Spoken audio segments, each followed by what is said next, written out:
Hello, Pacers fans, and welcome into an off-season edition of the Sideline Guys powered by Gainbridge. As always, I'm joined by Jeremiah Johnson. We want to note if you are listening to this podcast, there is a video version available here for this show, and that's because we are joined by former Pacers center, thrilled to be joined by Roy Hibbert here. And Roy, we wanted, first of all, to bring you on because it's really hard to believe we are at the 10-year anniversary of that block. For those that are watching here, you have the appropriate background, actually a photo of the block on Carmelo Anthony, and we are already at that 10-year anniversary. I think it's one of those moments where Pacers fans remember where they are when it happened.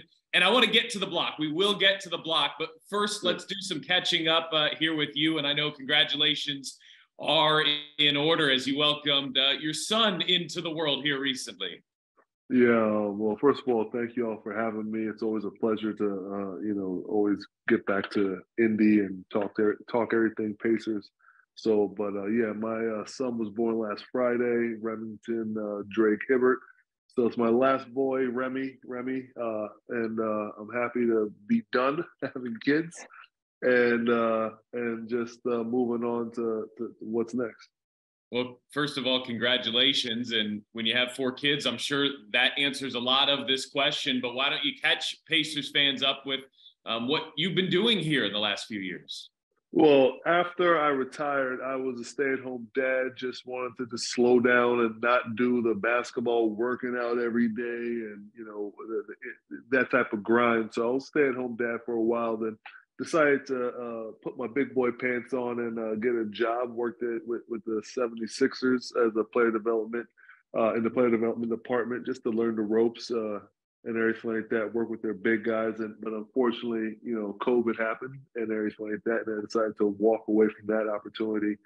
And just right now, I work at CBS for their analyst work for college basketball sports. So I work throughout March Madness up until, I believe, the Elite Eight. And then hopefully, next year I keep working hard. I can get to the Final Four, road back to the Final Four. But yeah, so I've been doing that. I enjoy watching basketball and seeing the up-and-coming players that hopefully you guys will draft in the future.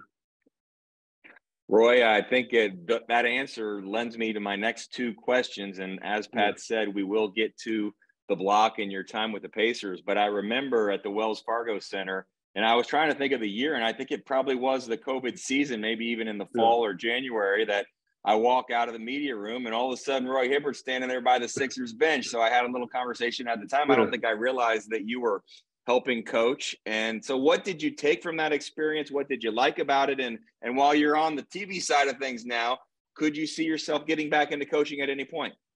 So I will say this, though. I loved, this is going to be the non-NBA Roy. I'm going to tell you what's real. So, but I'm going to say this, though. I enjoyed, like, on the court, working with Joel, working with those bigs, Al Horford, all those guys. But the stuff on the coaching side and stuff, there's a lot of politics when it came to that. So I did not enjoy that part, but I learned that, what I used to do every day, I cannot do anymore because Joel used to bang me up in practice every day. It did not feel good. I had a lot more aches and pains in my older age. So I think that coaching is a very physical, not as physical as playing, but I think that I'm gonna stick behind the broadcasting desk as opposed to getting on the court again. Maybe I'll get to the broadcasting later. I did want to follow up then because it is topical. The 76ers were just playing. As we record this on Monday, they were just eliminated. So what kind of relationship did you develop with Joel Embiid? Have you stayed in touch? And I'm guessing you were pulling for them against the Celtics? Oh, yeah. I was pulling for him. MVP, he had a tremendous physical presence, but then, when we worked together, and it was just, man, if you could just harness that every day, he would, be an MVP player every year. But at the same time, I learned that, every player is different. Every organization is different. The way how the Pacers ran their organization is different than the way the 76ers did. And I kind of appreciated how the Pacers ran the organization and the accountability that, at least during my time there, that you were held accountable as a player. And, it kind of like really showed on the court, just in our play. It was, we were a blue collar team, So that's Indy's a blue collar city, so we kind of personified that. I think that's an interesting peel back of the curtain here for fans who maybe don't get to see that type of thing. When you talk about the accountability, is that a coaching standpoint? What exactly are you referencing? Without saying names, there was an opportunity for me I have no problem working from the bottom, working up. In my time at the Pacers, that's what I did. So I was a player development associate. So I was like getting chairs and setting them up on the table for guys to watch film. Have no problem doing that, working from the bottom up. But there was an opportunity for me. I was working with a player, and their player development coach was there. So I was an associate. So I'm up there rebounding, and passing the ball out. And one player, and the player development coach came to me and said, like, this player doesn't like it when you turn your back to him when he shoots. So you have to turn around when he shoots to watch him shoot. I'm like, how can I rebound if I don't see the ball come off the rim? This one player on the 76ers didn't like that. That's what I was told by the player development coach. And I'm just like, sometimes you just got to like tell the player, tell them what it is, and, they have to adjust, That was one situation, but it was different when first and second year players didn't want to play in the low minute games and stuff. And so I felt that it was best that I like how the Indiana Pacers ran their organization. So that's as much as I'll say. Fair enough. Let's go back to the broadcasting side of things. Is that something that you envisioned yourself doing when you were a player? How did that opportunity come to be? To be honest with you, I did it a couple times after we got knocked out of the playoffs. Unfortunately, I think after we lost to the Chicago Bulls, I worked with ESPN. I did the car wash. I did that a little bit, and I enjoyed it, coming in talking about the next round of playoff games. So I always felt that I had that in my back pocket. An opportunity came up where a friend of mine, kids they're trick-or-treating, and this guy happened to be he hires for CBS, and he was looking for a former NBA player, and a friend of mine made an introduction. So small things happened. I interviewed, I got the job, and then I started working a week or two later calling basketball games in studio. So I just got thrown into the fire, and I enjoy it. I learn. I want to take constructive criticism and feedback, and try to get better, and try to get to the Final Four broadcast. I would say all the training that we provided in your interview sessions after practices and after games got you ready for this, correct? Definitely did. And I definitely do apologize if I was ever hard of answering questions or made you guys pull my teeth for answers, for sure. But you definitely did ask the right questions and made me think outside of just being a player. I will say you were always thoughtful, and I could tell you couldn't just throw an easy question without a lot of thought into it, because you would listen to the question exactly as it was asked and answer the question. And if we weren't on our game asking a good question, maybe we wouldn't get a good answer. But as I was coming up as a broadcaster, I learned from you. You always have to be prepared. You can't have those throwaway questions. You can't not be prepared for what you're going to say. Yeah, I mean, I appreciated everybody in the locker room, asking those questions. When it came to the sports stuff, I definitely did appreciate that. But then, but sometimes I probably wasn't the easiest to work with. So I apologize now. All good. Pat, this is a good time to go right into the topic of the day and of the week, and that is the 10-year anniversary. First, Roy, can you believe that playoff run is 10 years ago? It seems like, I don't want to say it seems like it was yesterday, but I'm not sure that it feels like it was 10 years ago. It definitely does feel like it was yesterday. It was crazy. I'm watching the playoffs this year, and they said, the Knicks advanced in the second round for the first time since like 2013. I was like, man, that was against us, and I was just like, that's where it stopped for them, for sure. but yeah, so it did feel like yesterday. It's weird. What about for you guys? It does feel like not that long ago, but that was, I think, the year before I joined the organization, and that does feel like a long time ago. So I remember I was still in college. I remember where I was. I was watching it in a 30-year-old TV, and it certainly wasn't in HD. Do you has it been exciting? Has it been fun, I guess, to see how it's withstood the test of time? That photo behind you, in fact, there's one right behind this wall too. It's kind of become iconic in Pacers lore. Yeah, it was a situation.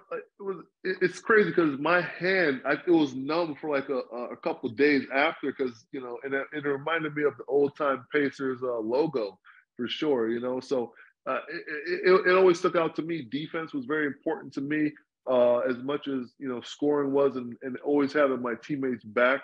If they ever fell down or their man's about to try to score, I felt it was on me to make sure I picked them up by defending their guy without fouling and making it a play, and no easy baskets. Well, you're a studio analyst now. I think we have this video, so we're going to ask you to actually analyze and take us through it. We'll maybe play it a couple times here. Let's see if we can get this video here for you, and I'd like to see your reaction to watching this play over. So take me through what you remember here. This was obviously a huge moment in this game with about 5 minutes left.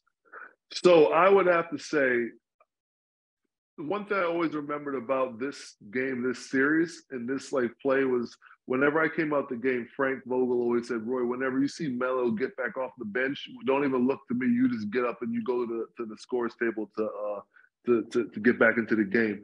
And I always knew that Paul always defended the best players on the other team's wings, whether it was Melo or whether it was LeBron, D. Wade, all those guys. So I felt that, man, night in, night out, he's defending, I always have to have his back. And I remember being exhausted at that point in the game and just going up there, just man to man, mano to mano, body to body, just going up there trying to get the block. And you see here, I'm blocking it, palming it, and then my wrist goes back.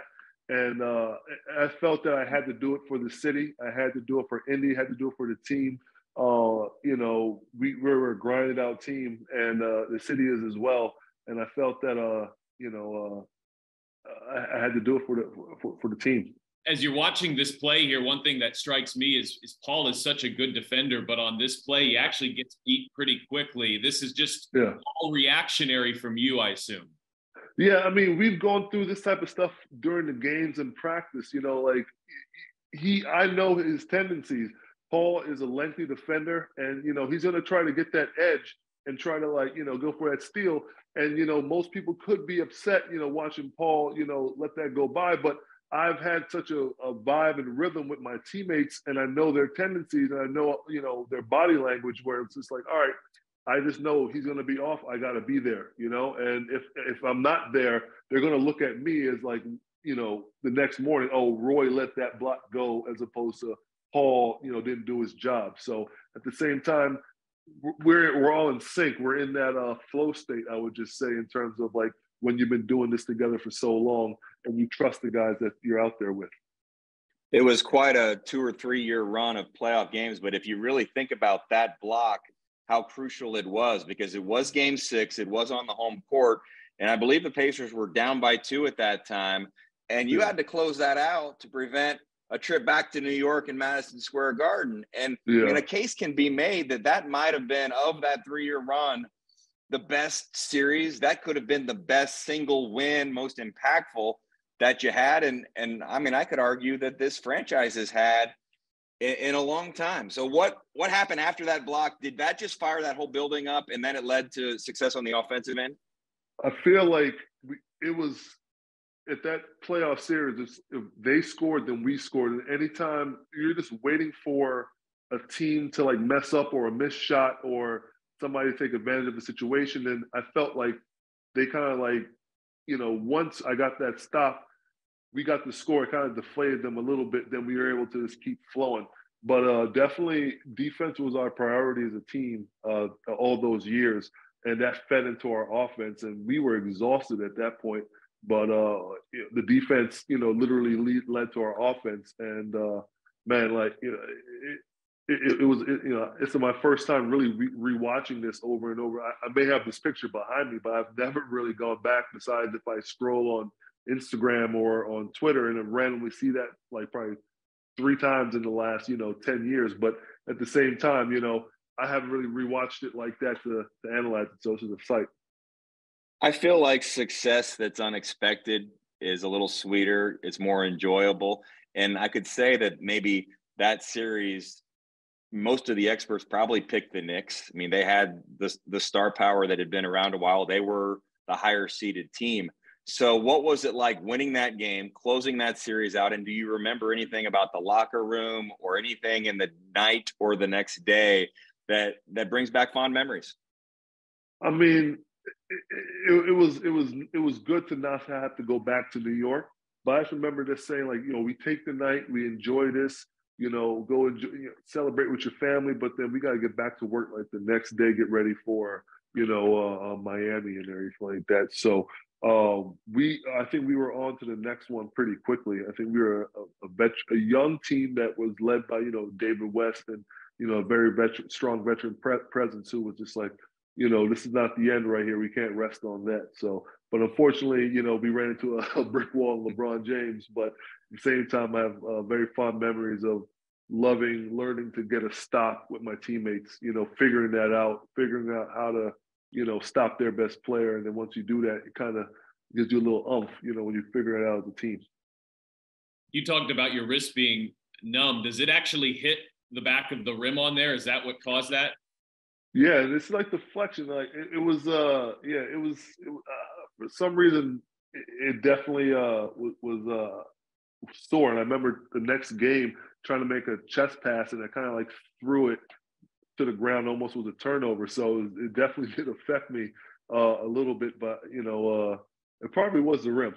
But Melo did try. He usually doesn't try to dunk and attack the rim, but he definitely was trying to put it down with some authority right there on the rim. You ever have a conversation with Carmelo about that moment? I actually never have. So I don't know if you ever will. I don't think we travel in the same circles or places, but I don't think I will. And I don't even know if you even want to talk about that. Probably something he doesn't. He doesn't want to talk about. Our Pacers.com reporter, Reed Hotchkiss, reminded me that after that game, I don't know if you remember this, but all 5 starters were in the post-game podium on the press conference. Do you remember that? And I guess how impactful and appropriate was that moment for the type of team that you guys were? I did not remember that. My memory is not as good as it used to be. But, I mean, we were always a team. As a team, we did not want to do that GQ shoot. But the team, the people up above us wanted us to do it. So we were pretty much always, always locked in together on decisions and figuring out the team. But yeah, we did. I remember doing an interview with Stephen A. Smith. It was just supposed to be just Paul himself, but Paul requested all of us, come to do it. He just didn't want to make it about himself. So that was the type of team we were and everything. I feel like you just opened a can there, bringing up the GQ shoot. We'll table that story for maybe a second podcast. Yeah, we don't. That wasn't the topic of this podcast, but I maybe think that next year sometime we can maybe tell some other stories. The 10-year anniversary of the GQ shoot. Yeah, so it'll be coming up in about a year, right? Yeah. It'll be a funny one. You get all 5 of us to go talk about that shoot. You have gold for like a year. Sprinkle that out throughout the year. Well, I'm just thinking maybe we recreate it on Pacers.com. Can you guys wear? How you looking? I don't know. Not as good like I was back then. Yeah. One thing that you did do in one of the post-game press conferences, and you might have been fined, I don't remember specifically, but I thought it really endeared you to the fans, is you kind of told the media members at one point, well, you don't watch us play much, and that's my words, not yours. Also, did you not feel like mode. Exactly? I think he knows what he said. Yeah. Did you feel like, though, that there was some pride? Because you said you wanted to do it for the city and win that game. As you were making those runs and getting some attention and on, with Stephen A. and GQ and on national television more frequently than the Pacers had been, did you feel that sense of pride to show the rest of the NBA, the rest of the country, that this team was a legitimate championship contender, and also to maybe to support and prop up Indianapolis? Well, first I want to say this, though. There's a difference with the media we'd say, I said that because of the national media. The local media, they always showed us love. They always, were at every game and everything like that. So definitely appreciate those reporters that were in there day in and day in and day out, when we had like the ups and downs. And, you get to the playoffs and in the national media and people that you don't see on a daily basis, I respect them and everything like that. But then you come in here and you ask us a question like, didn't know your defense was this good. I'm just like, come on now, man. Like, you ain't watch us play. Come on now. Like the local media, love you guys, At the same time, the national media, they come around when things are good, but when things are bad, you don't see them around anymore, So, but no, I just wanted to specify that, first and foremost.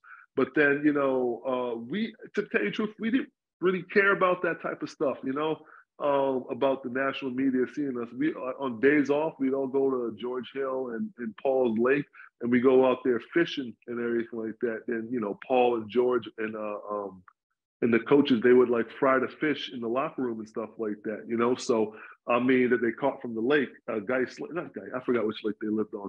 But, I don't think that we really cared about that stuff. That's why, we just like this. We were just blue collar, we weren't the sexy teams and everything like that. We were just, hard workers, and always felt that we were kind of like, in the image of like what San Antonio Spurs were at that time. Great teams that won.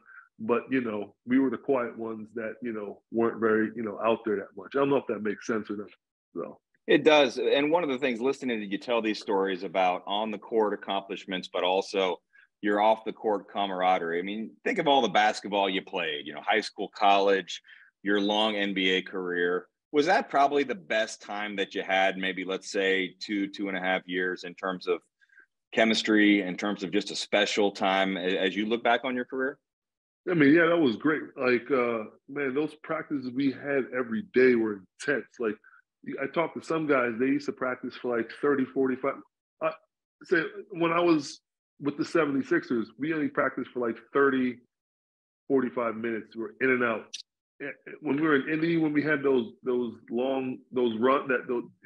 years, we were practicing like an hour and a half. We were getting intense every day. If there wasn't any like fights, or not, I wouldn't say fights, but arguments, where we pushed each other. Nothing physical would happen, but you have, you take Lance and you take a G Hill, and then you put them on the blue team, and then you put David West, myself, and Paul on the other team, and then we're just pushing each other every day, talking trash and everything like that. Because once we get out on the court, we're locked in together. We know that we're a team. We're going to gel. We push each other. We're comfortable being uncomfortable. Now let's make this other team uncomfortable and see if they're comfortable being uncomfortable, if that makes sense. So that was always our mindset.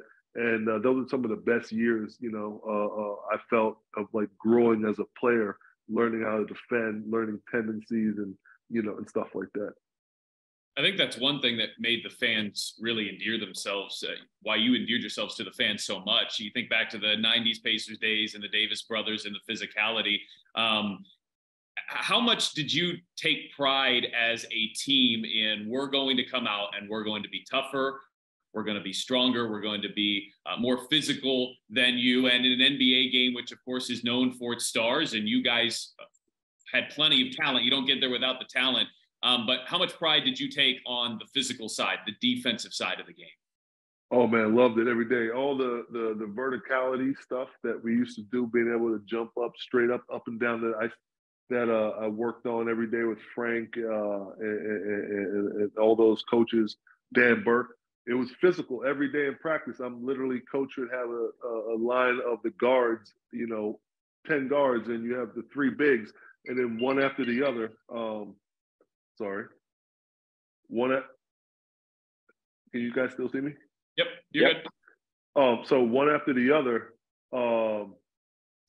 they have guards just attacking us over and over and over, and we have to work on verticality and everything like that. So it definitely helped. It was like born into me. There's no other way that I could feel like I could play, and be successful without, playing that physical. And man, it was a joy. But when I went back to work for the 76ers and then it's being in practice, they have me running 5-on-5. I get dinged up. I say to myself, how did I used to do this day in and day out? I'm sore for like 2-3 days after. You mentioned verticality. I'm glad you brought it up because maybe this is just a bias from living here and watching you guys most closely. But do you feel like you changed the game a little bit defensively with that verticality? Because it seemed like once you started to have success with it, you'd start to see other centers try it. Yeah, I always used to say to myself in my head, I'll tell you the genesis of how it started.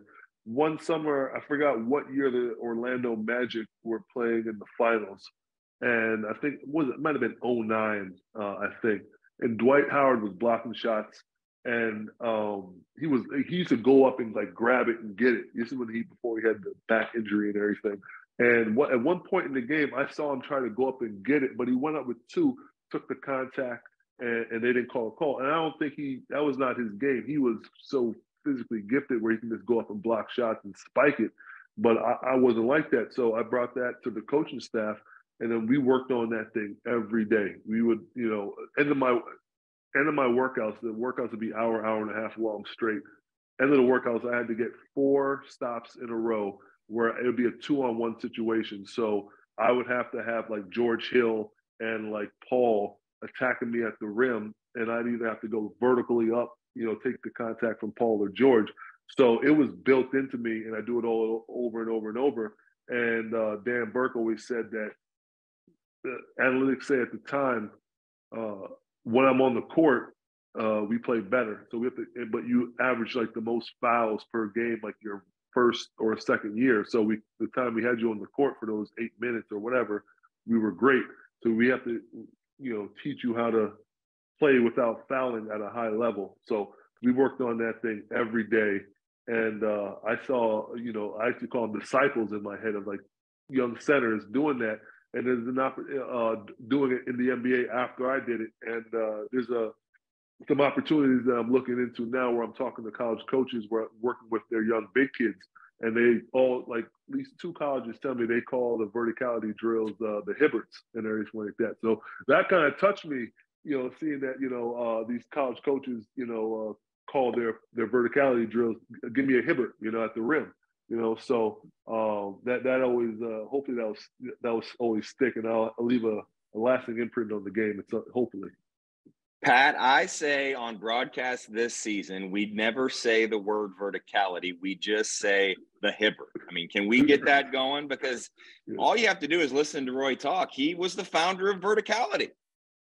I agree. Yeah, I think it's I think we should get that going. I'm actually really pleased to hear that other coaches have recognized that, because at least for me, that kind of felt like it really changed how teams defended those Heat teams, and you still see it. The game has changed so much, but you still see it. I saw it up in the NCAA. Just seeing those kids going vertically at the rim, I'm like, man, it makes me proud to see that. That they're smart players to know that you can't block everything. And with guards attacking you at the rim, I used to think about this. Verticality wise, if let's say LeBron's coming at the rim and he puts his forearm out and he goes like this and to try to dunk it and everything like that, there's no way if I try to go and block it, I'm going across his body, and he has that hang time to be able to bring it back. So it's going to be a foul, and it's probably going to be a miss. And if there is an opportunity for him to dunk it, it's going to look bad because it's going to be top 10. And then at the same time, my coach is going to look at me like, yo, you got to get this guy out of here. He's not defending the rim. Get him on the, find somebody else. So for me, I look at this. He cocks it back, you go vertically up. If somebody lays it up to you, and not presenting any sort of resistance to the body or whatever like that, then you can go block the shot. You know what I'm saying? So like that's where I saw that. And it has to be a split-second decision. But then let's go back to the Carmelo play, because didn't he bring it back, but you didn't go verticality on that one? See, you have to watch like film. He doesn't usually attack the rim to dunk it like that. Like he's not known as a dunker. He's more of like a pump fake, get you up and foul, like 2-point player around the rim. He used to have lift a lot back when in the first couple of years in the league, like Denver, even when they're at Syracuse. But you have to learn player tendencies like that, though. So that you just go over it over and over and over and over. When you have Paul, working on himself, trying to finish on me in practice on a dunk, and then me saying like, oh, he has to get two or three buckets in a row to end the drill, or I have to get 3 stops in a row to end the drill. And this is the summer, and you've been working for so long. You got to see who's the first one to break, and that's just like an example with Paul. But in this situation right here, I rolled the dice and came out on top. When I mentioned defense and Pacers, you're one of the first players that comes to mind. But you've mentioned Dan Burke 3 or 4 times in this conversation, so I do feel it's appropriate to ask you how he helped you. And he's another guy that was on the Sixers this past weekend, and so I guess selfishly that was probably one of the reasons I was kind of pulling for Philadelphia, was just for Dan. But how did he help your career? Man, he was somebody I'd always go to who'd always take the gloves off and tell you what's real. Because in the NBA, you get paid a lot of money, and you have some people that want to stay in your good graces to make sure they keep a job and everything like that. Because you always see those commercials. It's the Players League and everything like that, So for Dan Burke, he always took the gloves off, no kitty gloves. Roy, I used to play bad against Atlanta in Atlanta. Roy, you're crap against Atlanta. We got to figure this out, And like, to me, I appreciate that. Like, to me, I want somebody to tell me the truth. I don't want somebody to tell me, you're good. You'll figure it out. Hold me accountable. Hold my feet to the fire. Because if I don't do it, if nobody else will. And I need that. So having coaches, hold you accountable is great. And he was always somebody I can go talk to. We talk defense and everything like that. So I always enjoyed my time with them, though. Always enjoyed my time with them. Pacers fans have been really spoiled because they got to transition from you as the defensive center to Miles, who's also one of the league's premier rim protectors. Do you get the chance to watch him very often? I'm curious your thoughts on his game. Man, I think that he's a tremendous player, can score. I just wish that, just never, wish no injuries on anybody, man. I just wish that, he could stay healthy and just, always be out there to go out there and protect the rim, can spread the floor and everything like that. So, I mean, I thought that one year he was in the race to win Defensive Player of the Year. I hope that he can win it at some point, but at the same time, I think he's a good player. What are your thoughts on how the game has changed and it really started to evolve? I mean, maybe that Atlanta series was kind of the first wave where you started seeing teams with the stretch 4 and now the stretch 5. What are your thoughts on where the game is and how it's gotten there so quickly? People assume that I would be upset because of how my type of center was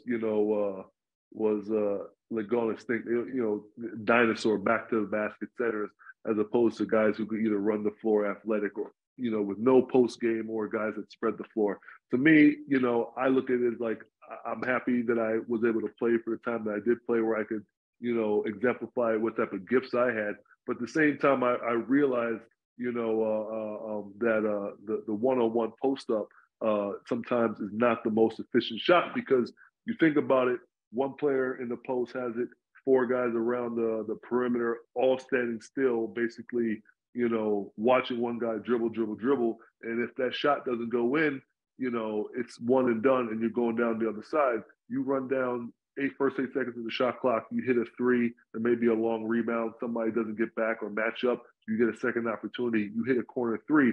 So you see that the fact that, there's more opportunities to play at a higher pace, and then to get more opportunity to shoot. And I like to see the spacing of the floor where you have guys attack the rim and get to the layup, get to the hole. So it's sad to see, but you have big guys.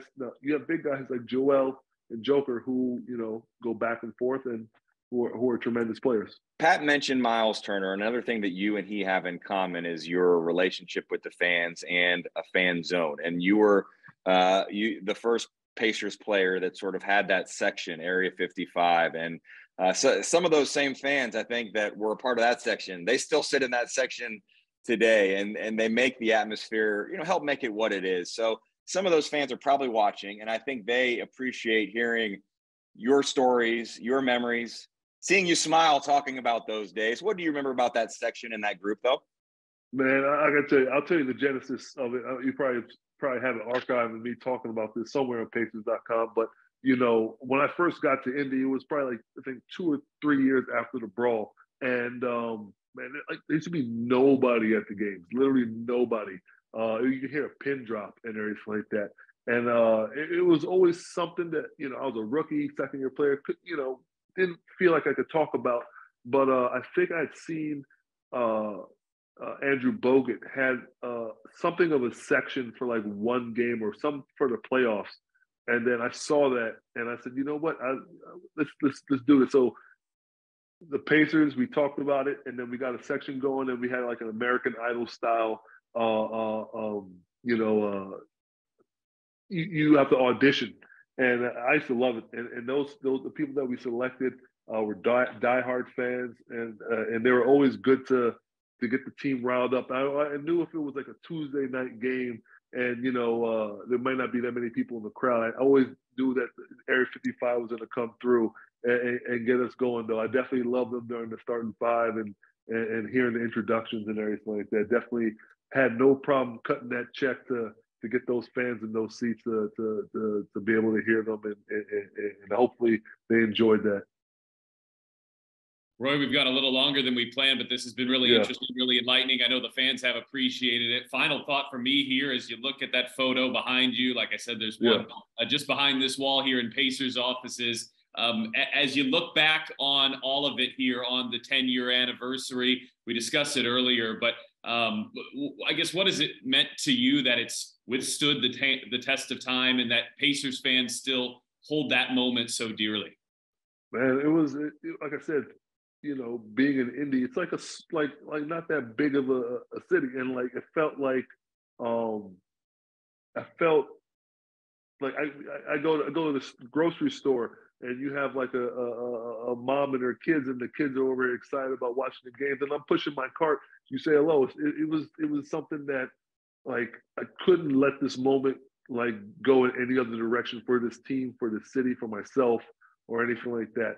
And I hope it lives on. I hope it could inspire other, Pacer players, down the line, because like I said, this is a blue collar city, and and I feel like Indy is going to be like a, no matter what, it's gonna be a team that workers are gonna have to come from that team, and if you want to win.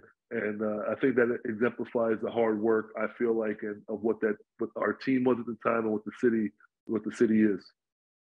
I think this is a really good interview for fans to hear. I remember David West talking with him during a Pacers Charlotte game, and I didn't know how he would react when talking about his career, because a lot of people, when you move on, you go to a different team, you retire, you don't get that goodbye press conference. You get one when you come in. You don't have that opportunity on the way out. And I know you were with different teams, and there were some other opportunities, but never really had a great chance to get your perspective and your thoughts on what playing for the Pacers meant. And now that some time has passed and you've been able to watch from afar, do you have even more appreciation for that time that you had with the Pacers?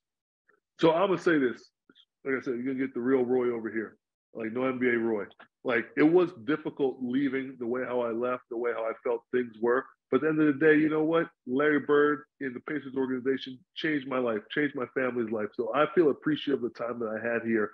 I had some friends who I know who got drafted the same year I did, and went to some different cities, and things turned out differently for them because the city they went to was way more of a sexier city.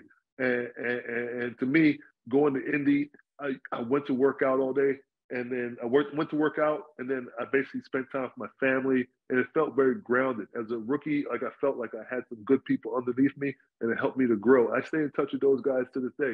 I saw Jeff Foster over the summer, so he was always my vet. Love that guy. He took me under his wing, taught me how to be an NBA player, and I think that my life would be completely different if Larry didn't tell me I was going to get drafted to Indy. So there's no other team I want to get drafted to. There's no other team that want to spend the first 7 years of my NBA career with. And looking back, man, I can't wait to.